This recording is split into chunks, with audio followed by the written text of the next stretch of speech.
Before we start, last week's Parsha ended with a reference to Amalek, the war against the evil nation Amalek. And there's something that we learn from Amalek, something positive. The Midrash tells us that the Amalekites were always victorious in their battles. What was the secret of their power? Whenever they had a battle, they would take soldiers whose birthday it was that day. And the day of your birthday, your mazel, your luck, your constellation, your spiritual energy is much more powerful. So when every soldier that was fought in that battle had a birthday, they had much more power than usually. And that's how they were victorious. So from this, the Rebbe derived, among other sources, that a birthday is a very powerful day. It's a day in which you can give blessings. So I like to take the opportunity tonight. Tomorrow is my birthday, turning 39. Happy birthday! Thank you. 39 for the 38th time. No, 39th Happy time. birthday, Shalom. Happy birthday, many blessings. Thank you. So I'm going to give the blessings now. It's my role to give it. That everyone should be blessed with health, with sustenance, with nachas, with all that is good, especially geula hamitis vashlema, a complete and true redemption through Mashiach. This should be a year of utter redemption. There should be peace and true peace in Israel. All the hostages should come back imminently. We shouldn't have to wait for them to come back, and the end of all the terror should happen imminently. Amen. Got it connected? No? Okay. There's a guy called Yisro. Actually, they call him Jethro. I never understood why they had to anglicize the name from Yisro to Jethro. Why couldn't they just say Yisro or Yitro or Yitro if you're from Yemen? Why the Y sound changed to a J? That's just a side remark. But anyhow, the name of the Torah portion is Yitro, Jethro. And it's a little strange, because if you're looking for the highlight of this week's Torah portion, and in many ways more than any other Torah portion, it's the Ten Commandments. So wouldn't you want to name the Torah portion after the most important event that appears in this Parsha? Not just the most important in this Parsha, it's the most important event in all of Jewish history. In fact, it's the most important event in all of human history. There's never been and there never will be another event comparable to the giving of the Torah, which meant the revelation of God on Mount Sinai, giving the world its constitution. And yet, the Torah portion is not named Ten Commandments or Torah or anything that would relate to that event. It's named Yitro. Who was Yitro? The father-in-law of Moses. And what was his profession? The Torah says Kohen Midyan. He was the priest of Midyan. And our sages tell us that he worshipped every single idol, every religion he worshipped. Okay, he dropped them and he converted to Judaism, but you would think he's not the most illustrious person. He named the Parsha Moshe. The whole Torah is given to us through Moshe. Wouldn't it make more sense to name it after Moshe? Especially where he serves as the one through whom God gives the Torah, or give it the name Torah, or Ten Commandments, or whatever else that would highlight the most important part. So the answer is based on what it says in the Zohar, that God said, I cannot give the Torah until Yitro comes. In other words, the whole giving of the Torah, history's most important event, was contingent on Jethro, Yisro, coming and joining the Jewish people to receive the Torah. Why? What's the significance of Yisro? So the answer lies in the very name. The word Yisro comes from a root that means advantage, increase, profit, all expressions that denote something that is better off than what was there before, an increase, something that's profitable. Where do we find this word used in a context that will help us understand his role? King Solomon says, just like one could see the Yitro, the advantage of light over darkness, the same way we can appreciate the advantage of wisdom over foolishness. Now, you don't have to be a King Solomon to recognize that wisdom is better than foolishness and light is better than darkness. So in Hasidic text, it translates that verse differently. Not that there's an advantage to wisdom over foolishness, but there's an advantage to wisdom that comes from foolishness. Just like there's an advantage to light when it comes from darkness. If it's light outside and someone lights a candle, no one will take note of it. When it's dark and you light a candle, it illuminates the whole area. And that is where light is so much more appreciated. The whole idea of Torah was not just to give guidance to righteous people, guidance to good situations. The whole idea of the Torah is to take the darkness of the world and to turn that darkness into light, to take the foolishness of the world, and the world is pretty foolish these days, and to bring out of the foolishness, from the foolishness, bring to true wisdom and true clarity and truth, which is the ultimate form of light, of illumination, when something is true. Falsehood is darkness. It covers up, it obfuscates.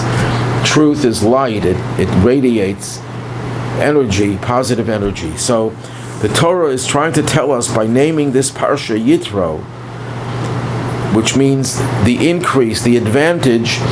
His greatness was that he was able to go through every ideology in the world at that time and recognize one level after another how it was all nonsense, it was all foolishness, how it was all darkness, and then come to the realization that the truth and the light is in the Torah by joining the Jewish people. That is the ultimate purpose of Torah and the ultimate greatness of Torah, that it can bring light out of darkness. Now, with that introduction, we'll read a little bit what Yisro did when he arrived, and I'm going to mention it briefly. Yisro took his Tzipporah, Moses' wife. He brought her after he sent her away. Who sent her away? Moses sent her away. That's a whole long story. When Moses went after God at the burning bush told him to go to Egypt to tell Pharaoh, let my people go so they can serve me, Moses took his wife and his 2 children with him. When he met Aaron, Aaron says, who are these people? He never saw them before. He says, this is my wife. These are my kids. He says, we have enough problems with Jews being in Egypt that you're bringing more people into Egypt? So Moses says, you happen to be right. He sends his wife back to her father and his children back to their grandfather with their mother. So now Yisro is bringing Tzipporah, Moses' wife, after Moses had sent her away, and her 2 sons, doesn't say Moses' 2 sons, and her 2 sons. One was named Gershom, because he said, I was a foreigner in a foreign land. I was a sojourner in a foreign land. And the name of the other is Eliezer, because Eliezer means God came to my assistance and he saved me from the sword of Pharaoh. So the question over here is, why does it say that he brought her children? These were his children as well. But what exactly was Yisro trying to do when he brought his daughter and his grandchildren to Moshe? So Rashi says something that Yisro was not sure that Moshe would accept him. So Yisro was telling Moshe, would you accept me? If you don't accept me, will you accept your wife? If you don't accept your wife, will you accept your children? If you don't, so Rashi, the words of Rashi, if you don't come because of me, could you come and go out in honor of your wife? And if not for her, what about your 2 sons? Which raises a very obvious question. Was there any question whether Moses would accept his father-in-law? certainly his wife, certainly his children. And yet we see that he doesn't even call them his children. So I think the answer is very simple, very obvious. Yisro was not asking Moses if Moses would embrace his own family. That's a given. That's obvious. What Yisro wanted to know, are you going to accept them not as a private citizen, as a father, as a husband, as a son-in-law? I'm not asking you that. I know you're going to accept us, you're going to embrace us, but are you going to do that as the leader of the Jewish people? Are you going to recognize that we are part of the Jewish community? Are you going to look at us and say, one second, you didn't have any experience, you didn't grow up with Jews, you didn't know what it was like to live in Egypt, you didn't have our experience, so why should I accept you part of the people? I'll accept you as my blood, my flesh and blood. I'll accept you, I love you because you're my relatives, these are my children, and this is my wife and my father-in-law. But the question is, would Moses say, but I'm not going to accept you as the leader of the Jewish people. You're not part of the Jewish people. You're more than welcome to you're our guests, but you're not part of our community. That's what Jethro was concerned. And what happened? Moshe not only goes out to greet his father-in-law by himself, he goes out with all the leaders. He goes out with his brother Aaron, with Aaron's two sons, Nadav and Avihu. Everyone was going to greet Yisro. Not only did Moshe embrace him as a father-in-law, and a husband and a father, he embraced them as the leader of the Jewish people, and they were not only accepted, but they were honored members of the Jewish people. And this is true about anyone who converts to Judaism in accordance with Jewish law. Even though one could argue, why should they be considered part of the Jewish people? They didn't have the same experiences as the Jewish people. They didn't live through the horrors of exile, the pogroms, the Holocaust. So how could they be part of the Jewish people? And the answer is, it's because they're willing to share, as the famous story with Ruth. Ruth tells her mother-in-law, Naomi, that whatever you suffer, I will suffer with you. Whatever happens to you, I will be part of it. When a person comes to the Jewish people and says, I want to be part of the Jewish people, I want to celebrate with their celebrations, I want to rejoice with their celebrations, I want to grieve with their losses, that person is not only allowed to participate and be part of the Jewish nation, but they are considered to be very honored guests, as Yisro was. And in all of Jewish history, Yisro stands out as being one of the most important figures who not only was a member of the Jewish people, he contributed to it immensely. One of the reasons Yisro had 7 names, by the way. One of his names was Yeser or Yeter. Yisro was the same name, Yeter, with an additional vav. But why was he given that name Yeter, which means increase, profit? Not only because he came from the darkness, but he actually contributed to the Torah, because Moses was judging the people from morning to evening, and Yisro tells him, you're going to wear out. You can't do this, and you're making everyone wait and stand. You have to delegate responsibility. And Moses says to Yisro, I'll ask God. Moses could speak to God whenever he wanted, and God says he's right, and you should delegate responsibility. So Yisro actually added a section to the Torah.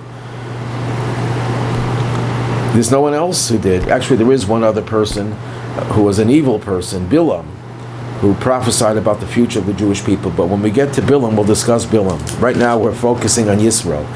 Actually, Yisro and Bilam had something in common. The two of them, the Midrash tells us, were advisors to Pharaoh. And they were 2 of the 3 advisors. The third one was Job. And what happened? Bilam advised Pharaoh to kill the boys. Job didn't want to commit to anything. He was silent. And Yisro spoke against persecuting the Jews, and he had to flee. And he fled to Midian. And what happened as a result? Bilam was ultimately killed, executed by the Jewish people in a battle because of his evil advice. Job suffered because he was silent in the face of persecution of the Jews. And Yisro was rewarded that he would become the father-in-law of the king, of Moses.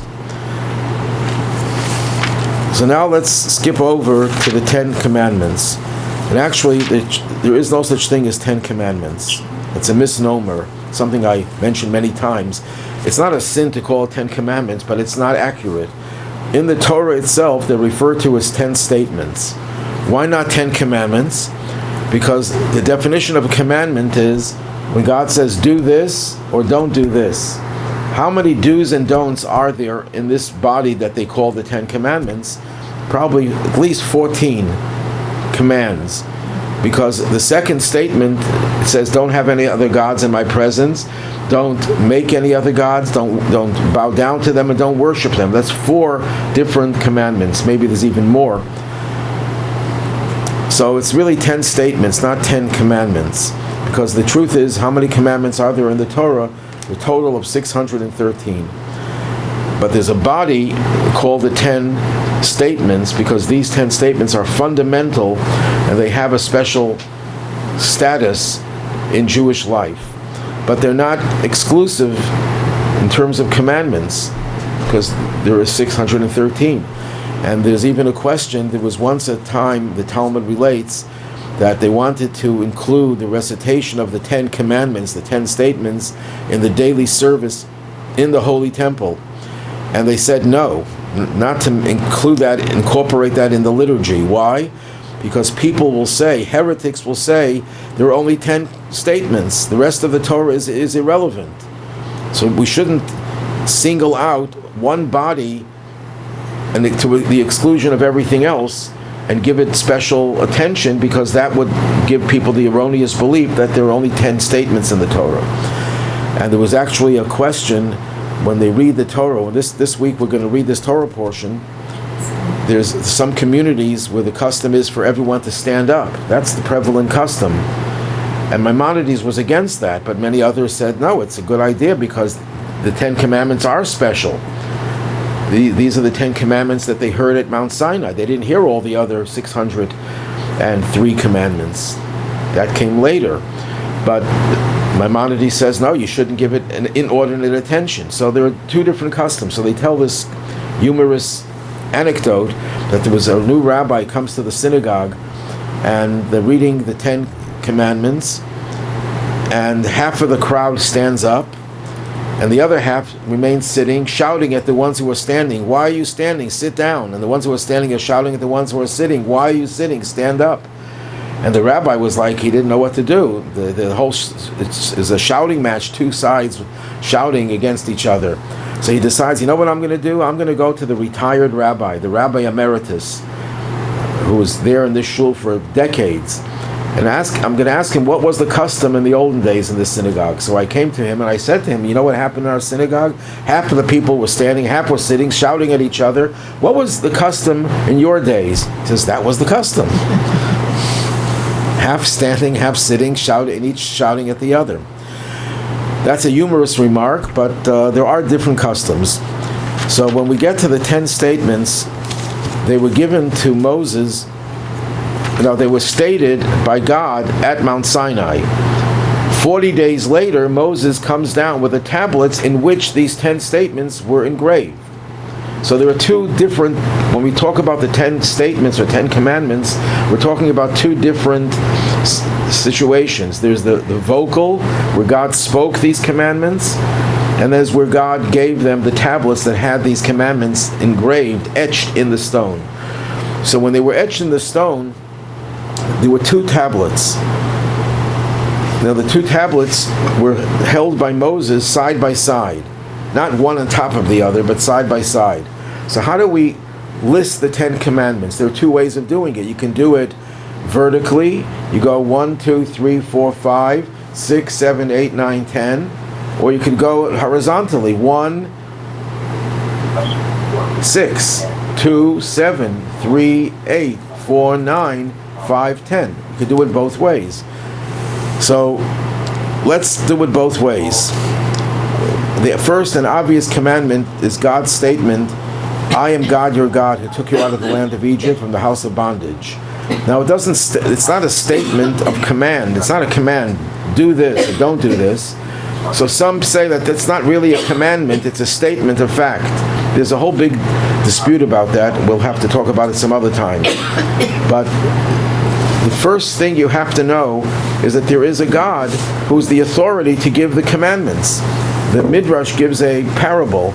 It says it can be compared to a king who conquers a country, and people say to the king, why don't you give people laws? This is a new administration, a new king. You have to give them laws. He says, well, before I can give them laws, I have to know that they accept my authority. They accept my sovereignty. Before you can tell someone, do this or don't do this, they have to accept the fact that you have a right to order them to do something. So the first statement is the statement of, I am your authority. Now listen to my commands. The second one is not to have any other gods.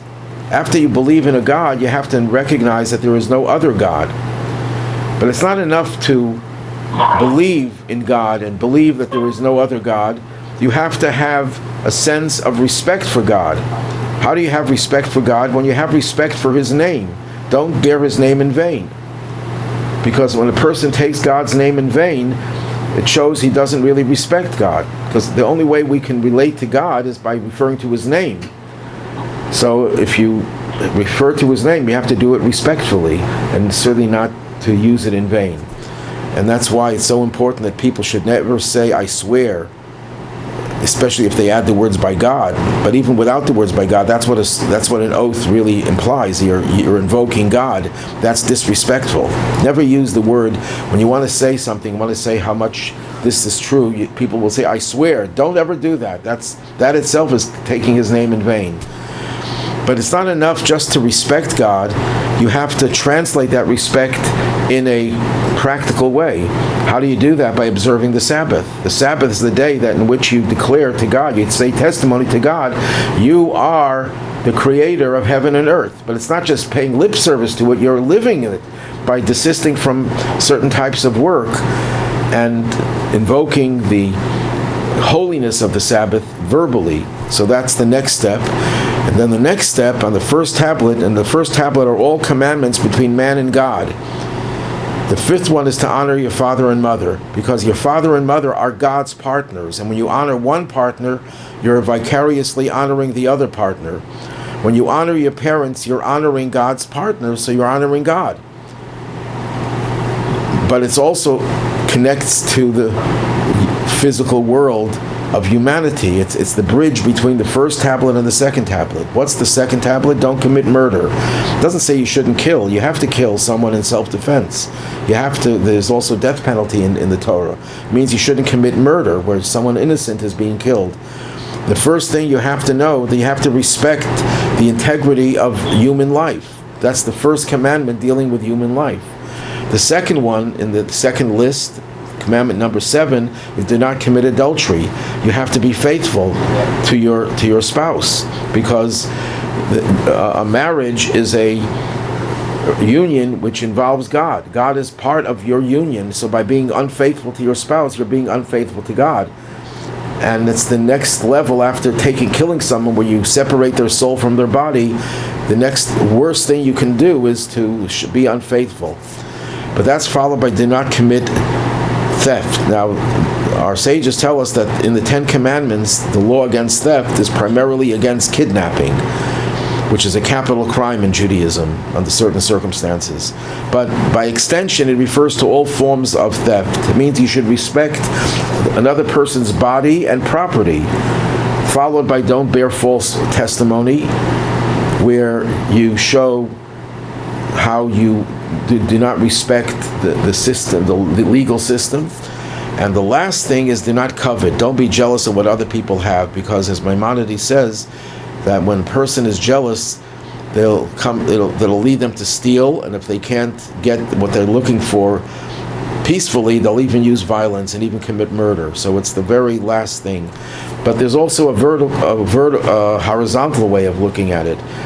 When a person commits murder, it's a denial of God, because every human being is created in God's image, and by killing a person, you're destroying that image of God. So it's an affront not just to another human being, it's an affront to God.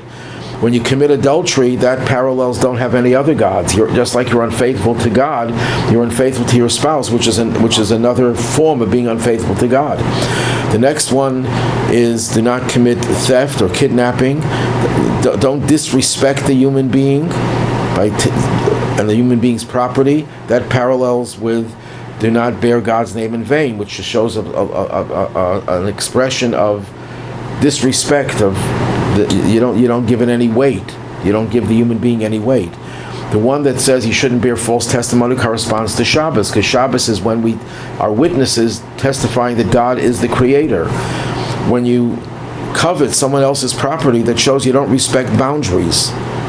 Well, that's what honoring a parent is. If you don't honor your parent, that means you don't respect the boundaries of generations. So all the commandments are connected in either vertically or horizontally. Just to conclude with a comment on the very last, the 10th of the statements, about not coveting, not being envious of what others have. That's the very last commandment. And in a way, it's the most difficult. The very first crime that was ever committed against another human being was the crime of Cain killing Abel. Why did he kill him? Because he was jealous. God accepted Abel's offering, he didn't accept Cain's. So when you're jealous of someone, it could even lead to murder. So the first crime was jealousy. What's the last vice that will be eliminated? When Maimonides describes the future Messianic age in his very last paragraph, which is the last paragraph of his major encyclopedic work known as the Mishnah Torah, his very last paragraph, he says, and at that time there will be no more war, no more jealousy, among other things. In other words, it's going to take the very last efforts of Mashiach, of the one who's going to liberate the people from exile. It's going to take him, it'll be the last accomplishment to get rid of that jealousy and that envy and that rivalry that exists within humanity. But why will that change? It'll change, Maimonides himself explains, because of two factors. Factor number one, there will be enough for everyone. There will be no need to take something that doesn't belong to you. But that's not enough, because we know from experience, for a little child, the little child is playing happily, is content with all the toys that he or she has, and then another kid brings in another new toy, and all of a sudden you want that other toy if you're a child. That's an ingrained thing. That's almost genetic, because no one taught the child to want something that doesn't belong, even though you have everything you want. You don't have any need for it. So even if everyone will have billions of dollars, everyone could afford not one jet but 10 jets and every other luxury, you'll still look at the other person and says, why should that person have it and just what I have? I want to have more than that person. So it's not enough that everyone will have everything. So Maimonides continues by saying, because the whole world's exercise, the whole world's involvement will be to know God exclusively. In other words, we will get our kicks, if you want to put it crudely, if we'll get our satisfaction, we'll get our enjoyment, not from material things, but from basking in God's light. And the whole world will be great, and all of Israel will be great sages, and the world, he concludes, the whole world will be filled with the knowledge of God as the waters cover the sea. So why would you be jealous? Material things don't really register, don't matter. You'll only be interested in things that have real meaning.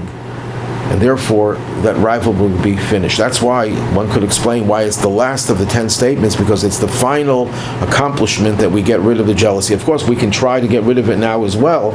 That'll accelerate the process, but it's something that'll take much more than just effort. It'll need Mashiach to really make it complete.